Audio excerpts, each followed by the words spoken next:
57,000 కోట్ల రూపాయల రోడ్లు వేయించాడు యోగి ఆదిత్యనాథ్ అధికారంలోకి వచ్చాక. అలాగే కేంద్ర ప్రభుత్వం దాదాపుగా 2 లక్షల కోట్ల రూపాయలతో రోడ్లు వేసింది ఉత్తరప్రదేశ్లో.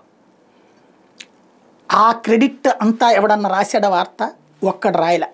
కానీ గజియాబాద్ ముస్లిం డామినేటెడ్ ఏరియా, అక్కడ ఒక వంతెన లాస్ట్ ఇయర్ ప్రారంభించారు, ఆలస్యమైందట. దాంతో మేమే కడతామని కొంతమంది సమాజ్వాదీ పార్టీ వాళ్ళు లేదా యాంటీ యోగి బ్యాచ్ కొంతమంది కలిసి ఏదో చందాలు వసూలు చేసుకుని రోడ్డు ఆ మధ్యలో మట్టి అది పోస్తున్నారట.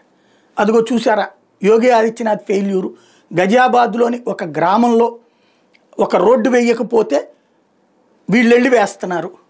అయోధ్యకు రోడ్డు వేసినోడెవడు, కుంభమేళాకి రోడ్డు వేసినోడెవడు, కాశీలో రోడ్లు వేసినోడెవడు, ఇవన్నీ వేసినోడు ఒక్క రోడ్డు దగ్గర ప్రాబ్లం అవుద్దా?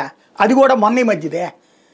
10 ఏళ్ళు 15 ఏళ్ల పాటు రోడ్లు ఆగిపోయినటువంటి సందర్భాలు. అసలు ఇన్ని దశాబ్దాలుగా రోడ్లు లేని బోల్డ్ ఉన్నాయి ఉత్తరప్రదేశ్లో, అవన్నీ వేసుకొస్తున్నాడు.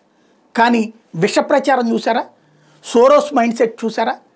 లేదా మన దేశంలో యాంటీ హిందుత్వ మైండ్ సెట్ చూసారా?